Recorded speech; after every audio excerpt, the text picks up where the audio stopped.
La réunion de concertation pluridisciplinaire, c'est le rassemblement sur un site ou alors par le biais d'une vidéoconférence des différents acteurs qui vont intervenir dans la prise en charge d'un patient. On va retrouver dans cette assemblée les différents intervenants, à savoir des anatomopathologistes, des radiologues, des isotopistes, des chirurgiens, des spécialistes d'organes, des oncologues médicaux et des radiothérapeutes. Ces réunions ont lieu plusieurs fois par mois et sont souvent regroupées par spécialité, urologie, gynécologie, digestif, etc. Le dossier de chaque patient va faire l'objet d'une présentation détaillée par son médecin responsable. L'objectif sera de déterminer de façon collégiale la nécessité d'un traitement complémentaire éventuel ou bien la modification d'un traitement déjà en place si de nouveaux éléments sont apparus. Docteur Medioni, anatomopathologiste. Docteur Maslow, chirurgie viscérale. Docteur Bondouy, médecin nucléaire. Docteur Largillier, oncologue médical. Docteur Kerboul, radiologue. Docteur Dos, radiologue. Céline Barès, secrétaire RCP. Docteur Bidard, gastroentérologue. Docteur Ridel-Gross, gastroentérologue. Docteur Roche, oncologue. Docteur Naman, oncologue. Seustreuberg, infirmière d'annonce. Muriel Collet, infirmière d'annonce. À l'issue de cette réunion de concertation pluridisciplinaire, on pourra établir le plan personnalisé de soins, que l'on appelle aussi en abréviation PPS. Le plan personnalisé de soins est donc un document simple qui va vous être remis et qui va détailler le ou les traitements qui vous ont été proposés au décours de la réunion de concertation pluridisciplinaire. Ces traitements peuvent être une chirurgie, une radiothérapie, une chimiothérapie, une hormonothérapie ou toute autre combinaison de ces différents éléments.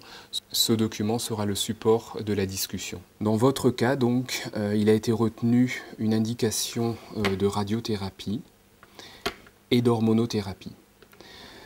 L'objectif de la radiothérapie est d'assurer le contrôle local de votre maladie en renforçant l'action de la chirurgie.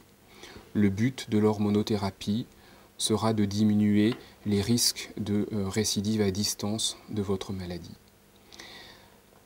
La radiothérapie, dans votre cas, nécessitera un total de 33 séances. Ces séances sont faites au rythme de 5 jours par semaine, du lundi au vendredi. Elles durent environ 3 minutes. Avant de mettre en place cette radiothérapie, on aura ensemble une étape de préparation que l'on appelle une simulation. Cette simulation consistera pour vous à la réalisation d'un scanner qui me permettra de prendre tous les points de repère nécessaires à l'établissement de la balistique de votre traitement. Au décours de ce scanner, on sera amené à faire quelques points de tatouage à la peau qui permettront tous les jours de positionner les faisceaux d'irradiation dans des conditions optimales de repérage et de reproductibilité. Ces points de tatouage permettront aux manipulateurs de repositionner tous les jours les faisceaux d'irradiation dans les mêmes conditions, car l'un des éléments les plus importants de ce traitement est la reproductibilité au quotidien. La position de traitement sera la position utilisée par le scanner et vous verrez l'appareil tourner autour de vous. L'appareil tourne sur un axe de 360 degrés. La tête de l'appareil est ici en l'air. Le traitement est surveillé tout au long de sa réalisation par des manipulateurs qui ont différents écrans de contrôle sur lesquels apparaissent tous les paramètres de votre traitement. Vous êtes également filmé par 2 caméras qui nous permettent de vous surveiller en direct et de s'assurer qu'il n'y a pas de problème pendant le traitement.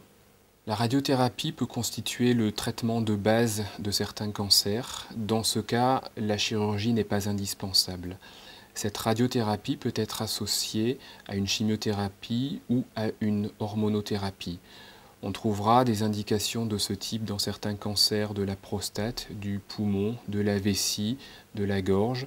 C'est également le cas de la quasi-totalité des cancers du canal anal, par exemple. Enfin, la radiothérapie peut jouer également un rôle important dans des situations palliatives, c'est-à-dire des situations où l'on va chercher avant tout à soulager, à diminuer ou à faire disparaître des symptômes gênants de la maladie. C'est le cas par exemple de métastases osseuses où la radiothérapie peut agir à la fois sur la douleur mais aussi en consolidant l'os et en diminuant ainsi les risques de fracture ou de tassement. C'est également le cas de métastases ganglionnaires qui compriment les organes de voisinage. La radiothérapie peut alors être utilisée à visée décompressive. L'un des problèmes de la radiothérapie des cancers de prostate, c'est qu'il faut distribuer une dose maximale à la prostate tout en privilégiant les tissus sains qui lui sont directement collés, à savoir la vessie et le rectum. L'idée, c'est donc de pouvoir repérer la prostate sous l'appareil de traitement. Or, ce n'est pas possible parce que c'est un tissu mou et qu'on ne peut pas le visualiser directement.